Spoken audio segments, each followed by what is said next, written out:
동방교리의 허구. 지금 한국에 일어나 있는 모든 우리 2탄, 4탄, 3단들이 동방을 이제 한국으로 해석을 해요. 그래서 뭐 서울이라고 하는 사람도 있고, 과천이라고 하는 사람도 있고, 전라도라고 하는 사람도 있고, 다 그렇게 이야기를 합니다. 여기가 과천이라 그러면 에덴 동산이 생각이 나는데, 에덴 동산에도 생명과일도 있고 4개의 근원의 강이 있었죠. 그런데 여기도 과천이라는 말이 있고, 동명, 서면 옛날에는 그래 돼 있고, 여기에 옛날 이름이 여기에는 동방이라는 곳이라고 합니다. 본 이름은. 과천이 옛 이름이 동방이었다라고 얘기하는데 이렇게 들통날 거짓말을 하시면 안 돼요. 두 번째는 우리 총회장님의 성경 해석의 실력이 드러나고 있죠. 실가와 4개의 강이 있었다. 그러므로 과천을 에덴 동산과 동일시시키고 있죠. 그리고 에덴 동산은 어디에 있었어요? 동방에 있었기 때문에 과천의 옛 이름이 동방이라고 주장을 하고 있어요. 산은 저기가 청계산인데, 옛날 청계산이라는 그 글자로 보면 신의 계자입니다. 옛날에 신의 산에는 모세도 엘리야도 갔던 신의 산 아시죠?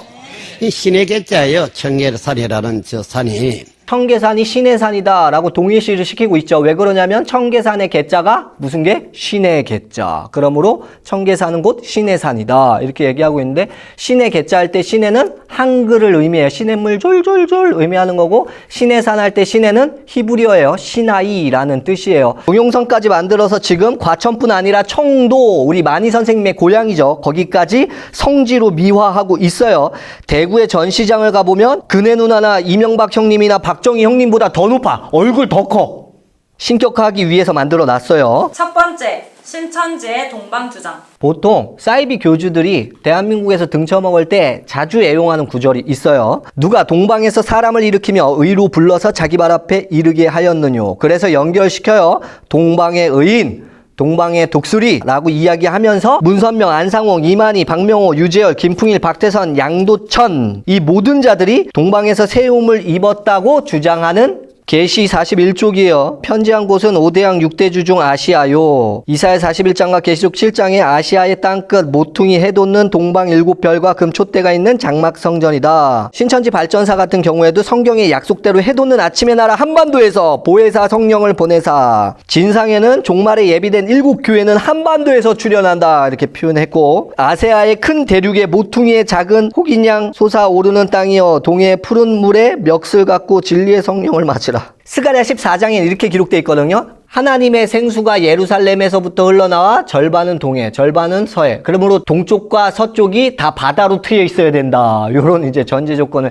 두 번째, 선배들의 같은 주장. 자, 우리 박태성 형님이죠. 100만 명을 다스렸던 아주 이족과 표족과 기사가 확 나타났던 동방의 의인 이사야 41장 가지고 오고 있죠. 유대국에서 볼 때 땅끝, 땅 모퉁이였다. 요새 동방의 하나님이라고 또 주장하는 데 있어요. 동방 번개. 중국에서는 또 동방이 자기네라고 우기고 앉아 계시죠. 우리 선명이 형님이죠. 통일교는 아직도 지금 빵빵한 동네예요. 그죠? 자, 예수님은 동방의 나라로 재림하신다 이렇게 표현하고 있고, 동방의 그 나라는 바로 한국이다. 우리 상홍이 형님은 더 심해요. 12,000 스타디온을 계산하면 36만 킬로가 나온다. 계시록 21장에 나오는 이 큐브 모양의 12,000 스타디온을 대한민국에게 문자로, 한반도에게 문자로 적용을 하고 계시는 이 담대함. 계시록 7장 인용하죠. 해돋는데 땅끝, 땅 모퉁이에서 또 나오고, 이사야 46장에서 내가 동방에서 독수리를 부르며, 동방 땅끝 대한민국에 임하신 안상홍 선생님이라고 이야기하고 있죠. 심지어 하나님의 교회는 더욱더 담대해요. 예루살렘에서부터 일직선으로 쭉 나가면 어디 나온다? 푸산 나온다 이렇게 얘기를 하고 있어요. 근데 이제 하나님의 교회 피해자 카페에서 이렇게 이야기를 했어요. 그러나 정확한 지도로 확인해 보면 이스라엘의 위도는 북이 31도 41부, 부산은 35도 1부. 그래서 위도상의 격차는 527km나 된다. 굳이 계산을 해보자면 예루살렘의 위치는 중국의 상하이하고 위치가 동일하다. 이렇게 이제 이야기를 했어요. 피해자가 나중에 이런 말까지 해요. 안상홍 증인에는 이상한 지도를 만들어가지고 야바위를 하고 있다 이렇게 표현하고 있죠. 실로 등대교회 김풍일이에요. 이 형님이 서울 봉천동에서 과천에서 하신 게 아니라 이분은 서울에서 역사를 하셨는데 봉천이 뭐냐? 밭들봉의 하늘천,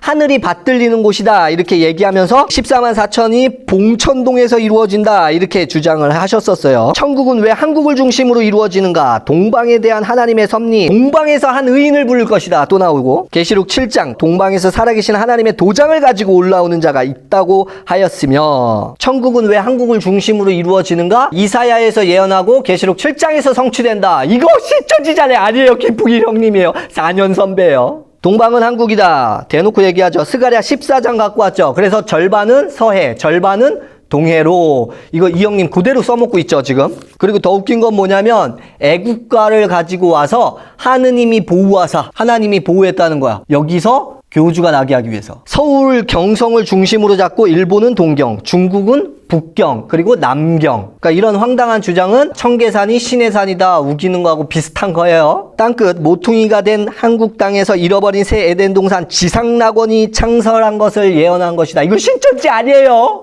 그래서 우리 형님은 뭐라고 하냐면 장막성전이라고 안 하고 실로성전이라고 이야기하고 있죠. 정말 재밌죠. 자, 우리 구인의 형님 12년 선배예요. 그날의 생수가 예루살렘에 솟아나 절반은 동해, 절반은 서해로 흐를 것이다. 여름에도 겨울에도 그리하게 될 것이다. 우리 이만희 형님이 과천을 주장하기 전에 이미 과천을 주장했던 형님이 12년 선배님이 계세요. 그러니까 이 형님이 좀 일찍 돌아가셨어. 33살에 또 돌아가셨단 말이에요. 우리 예수님처럼. 그죠? 자, 우리 명석이 형님도 한번 보죠. 똑같아요. 독수리 비유. 내가 동방에서 독수리를 부르며 내 모략을 이룰 사람을 부를 것이다. 하나님의 큰 뜻을 이루기 위해서 보낸 자, 곧 메시아를 독수리로 비유한 것이다. 자, 우리 광주 삼천년성 이현석 형님을 한번 보죠. 이 형님이 재밌는 게 뭐냐면 조희성의 제자였어요. 이 형님은 또 어디냐? 전라도가 하나님이 선택한 곳이다. 이렇게 이제 우기고 있어요. 광주라는 글자를 보면 고을 주자를 쓰는데 이 주자를 이렇게 뉘어보면 뭐 자가 돼요? 주임 주자가 된다고요. 전라남도 해남군 송지면 갈두리에는 바닷가 남쪽에 땅끝이라는 지명이 있어요. 대한민국 육지상 섬을 제외하면 가장 남쪽이라는 위치라고 이야기하죠. 심지어 한국에서도 땅끝을 또 찾고 있어요. 재밌죠? 그래서 3000년성을 완성하는 게 누구다?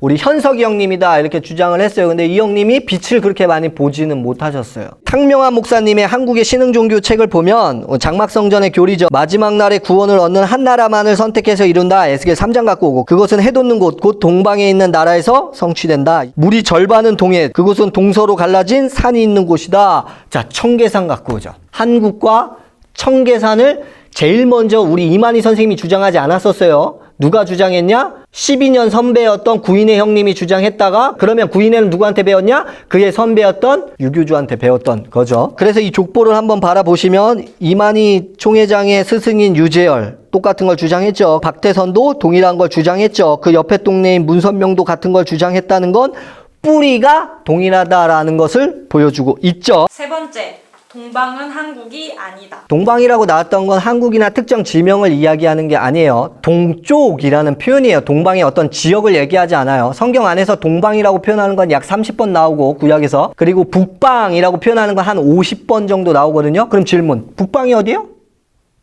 북방이 어디야? 북쪽이란 뜻이지. 그죠?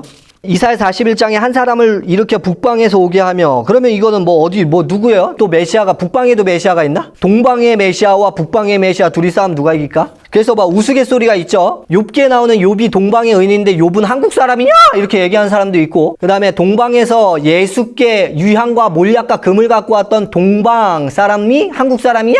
이렇게 또 이제 주장하는 사람들도 있어요.